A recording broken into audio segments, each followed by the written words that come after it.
욥기 18장 12절부터 마지막 21절 말씀까지입니다. 빌닷이라는 사람의 욥을 향한 일종의 저주가 계속됩니다.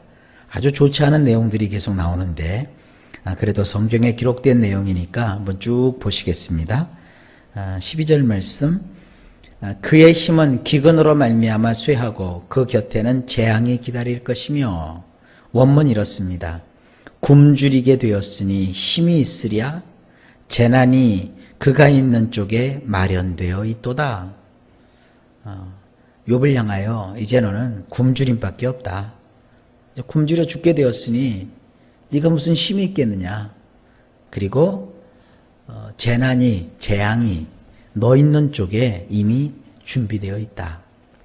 13절, 질병이 그의 피부를 삼키리니 곧 사망의 장자가 그의 지체를 먹을 것이며, 원문 이렇습니다. 그의 피부 쪼가리들을 먹어치울 것이니 그의 쪼가리들을 죽음의 첫 태생이 먹어치울 것이니라. 이 죽음의 장자 혹은 사망의 장자라고 번역되어 있는 이 부분, 이 장자는 첫 번째 태생이란 뜻이에요. 그래서 이 죽음의 첫 태생은요, 그 당시에 사람들이 생각할 때 죽음에 이르는 무서운 병을 죽음의 장자 혹은 죽음의 첫 태생이라고 표현을 했습니다. 다시 한번 보실까요? 피부 쪼가리들을 이런 그 죽음의 첫 태생, 죽음에 이르는 무서운 병이 덮쳐서 다 뜯어먹고, 그리고 그의 쪼가리들을 다 산산조각이 부수어진 그 쪼가리들을 다 먹어 치워버린다는 거예요. 뭐가요? 죽음에 이르는 병이. 이건 뭐 이런 저주가 없죠. 14절, 그가 의지하던 것들이 장막에서 뽑히며 그는 공포의 왕에게로 잡혀가고, 원문 이렇습니다. 그가 편히 쉬던 자기 천막에서 끄집어내져서 공포스러운 자들의 왕에게로 그는 걸음을 옮겨야 하느니라. 지금 그 빌닷이라는 사람은요, 물론 악한 사람의 운명에 대해서 쭉 얘기하는 듯하지만 누가 악한 자라는 거예요? 욥이 악한 자라는 거예요. 이래서는 안 되죠. 여러분, 다시 한번 강조합니다. 힘들고 어려운 일을 겪어서 그것까지도 어려운데 그 원인을 자꾸 들쑤시면서 네가 하나님 앞에 죄졌다, 그거부터 밝혀라, 자꾸 이러면 참 이거 곤란스러운 일이 벌어지게 되는 겁니다. 물론 정말 악한 일을 해서 하나님의 뜻을 거스려서 주께서 하지 말라는 짓만 아주 골라서 하면서 인생의 고난을 겪는 사람들 없지 않아 있습니다. 하지만 어떤 고난, 다시 말해서 욥과 같이 이런 애매히 받는 고난이 있다고요.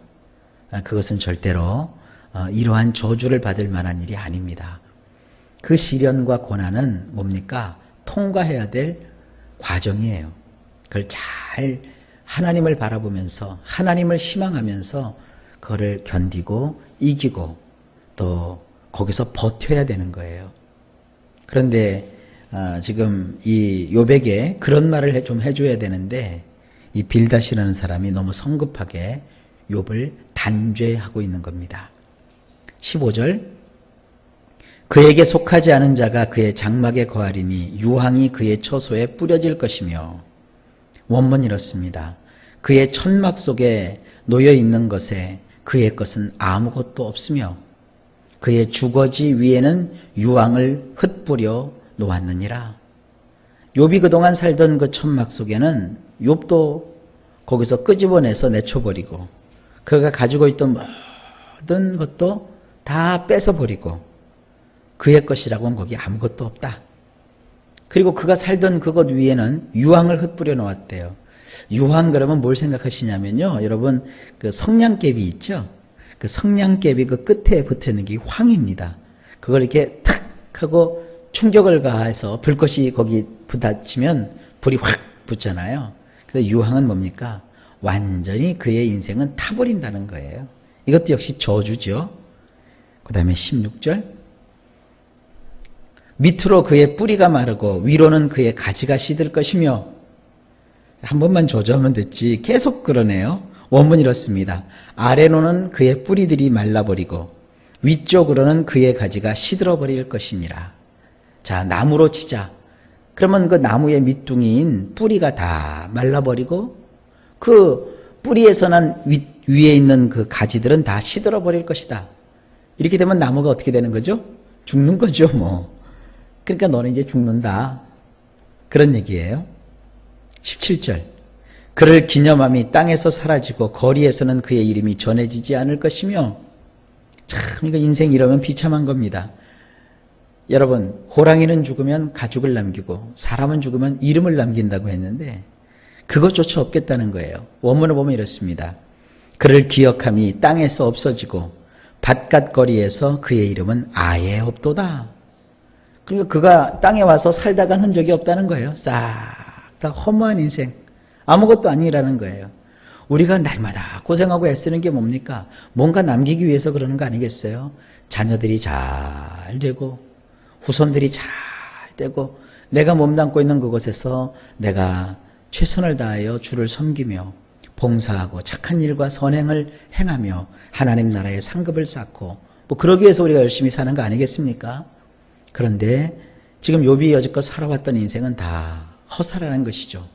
누가 인생 헛된 줄 모르겠습니까? 근데 이건 아니죠. 18절.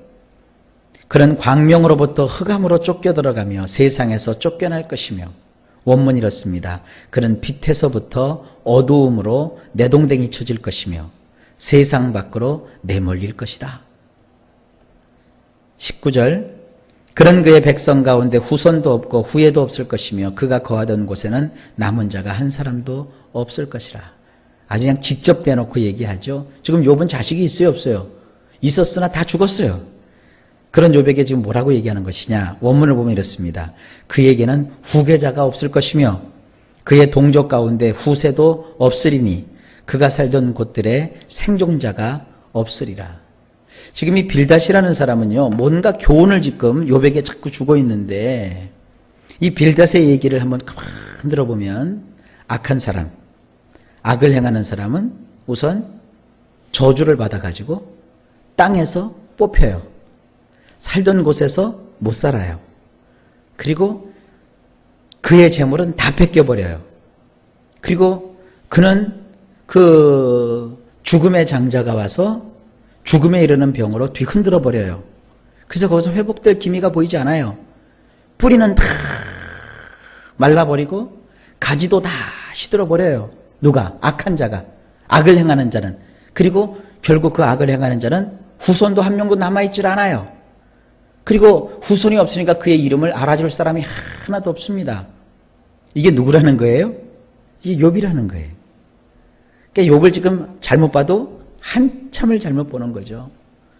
욥은 사실 악한 사람이기 때문에 하나님이 그를 치신 거 아니거든요. 오히려 거꾸로 의로운 사람이기 때문에 참으로 착하고 하나님 보기에 정직하고 바른 사람이었기 때문에 오히려 그가 얼마나 착하고 얼마나 바르고 얼마나 하나님 앞에 신실한 자인 것을 드러내기 위해서 하나님께서 그 사탄의 깔짝깔짝대는 계교를 어떻게 하신 거예요?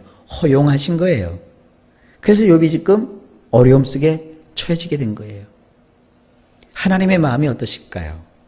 욥을 안타까워하고 욥아 힘 좀 더 내라. 욥아 조금 더 견뎌라. 그래 저지까지 잘 참았어. 그래 조금만 더 참아보자. 지금 하나님의 마음이 그거예요. 그런데 이 친구들은 뭐예요? 너는 악한 자라. 하나님이 너를 치셨다. 너는 이제 끝났다. 너는 죽는다. 하나님은 계속 거꾸로 얘기하시죠. 욥아, 너 죽을 것 같은데 너 안 죽어. 너 다 잃어버린 것 같지? 아니야. 잃어버린 거 아니야. 네 자식 다 죽고 나서 후손이 없고 네 뒤를 이을 자가 없다고 생각하지? 아니야. 내가 또 줄 거야. 염려하지 말어. 욥아. 지금 그거예요. 그러니까 우리가 신앙생활하면서 뭘 들어야 돼요? 하나님의 말씀을 통해서 이걸 들어야 돼요. 근데 성도들이요, 신앙생활하면서 어려움을 겪으면요, 하나님 말씀을 듣지 않으려고 해요. 자꾸 무슨 얘기를 들어요? 이런 얘기 자꾸 들어요. 그래서 하나님의 말씀을 전해야 되는데, 물론 망할 자에게 가서 망하지 않을 거다 그러면 거짓말이죠. 그러나 하나님을 믿고 예수님의 은혜로 사는 사람은 우겨쌈을 당하나 쌓이지 아니하고 넘어지나 거꾸러지지 아니하고 다 뺏기고 놓쳐버린 자 같으나 가난하게 되지 않습니다. 결국은 하나님이 다 채워주십니다. 이 뒤에 있는 하나님의 그 마음을 우리가 헤아릴 줄 아셔야 합니다. 20절입니다. 그의 운명이 서쪽에서 오는 자와 동쪽에서 오는 자가 깜짝 놀라리라. 원문 이렇습니다. 그의 날에 대하여 뒤에서 따르던 자들은 어이없어 할 것이고 앞에서 가던 자들은 움켜쥐고서 전율할 것이니라. 이것도 막말이죠. 막말. 욥이 살아가는 하루하루의 날들이죠. 욥보다 먼저 갔던 선배들이 욥을 보면서 참 어이가 없다. 야, 어떻게 너 얼마나 잘못했길래 그러냐? 그리고 뒤에서 따르던 자뿐만 아니라 또 앞에서 가던 자뿐만 아니라 뒤에서 따르던 자들이 역시 또 세상에 어떻게 저런 일이 다 벌어지느냐? 그리고 또 어떤 사람들은 막 이를 악물고 치를 떨면서 흔들면서 아유 좀 저 사람 저런 줄 몰랐는데 세상에 이러고 막 이런다는 거예요. 그게 얼마나 기가 막힌 일입니까? 사람이 구설의 다툼에 오른다는 것이 이렇게 참 힘든 거예요. 절대 세상 사람들은 그럴지라도 우리 예수 믿는 분들은요, 어떤 특정한 사람을 구설의 다툼에 올려서 이리 쉽고 저리 쉽고 할 필요가 없어요. 요즘 광고에 나오대요. 쉽고 뜯고 맛보고 즐기고. 사람은 그런 게 아닙니다. 그냥 고기는 씹고 뜯고 맛보고 즐기세요. 그러나 사람은 절대 그러면 안 돼요. 사람은 참아주고 기다려주고 인정해주고 그리고 어떻게 됩니까? 제일 중요한 것이 뭔지 아세요? 기도해주면서 이해해 주는 거예요. 그리고 사랑하지 못하면 용서해 주셔야 돼요. 여러분, 우리 인간관계가 하나님 원하시는 인간관계가 무엇인지 한번 깊이 생각해 볼 수 있기를 바랍니다. 자, 그 다음에 21절입니다. 참으로 불의한 자의 집이 이러하고 하나님을 알지 못하는 자의 처소도 이러하니라. 원문이 이렇습니다. 진실로 불의한 자들의 거처들은 이러하니라. 그 같은 곳이 바로 애를 알지 못하는 자가 서 있는 곳이니라. 제가 계속 다 얘기를 드렸죠. 자, 이제 다음 시간에는 욥이 이제 이 말에 대해서 이제 대답을 해요. 욥의 말을 들으면요, 참 사실 이 19장 욥의 말은요, 눈물이 나요.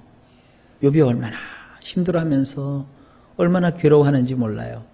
자, 이제 다음 시간에는 우리 욥이 정말 하는 얘기 들으면서 우리도 함께 욥의 마음에 우리 마음도 동해 보시는 그런 기회가 되실 수 있기를 바랍니다. 여러분, 어려움이 있다 할지라도 하나님의 뜻을 생각하면서 참고 견디고 이기실 수 있기를 바랍니다. 주님은 우리와 함께 하셔서 마침내 큰 일을 이루어 주십니다.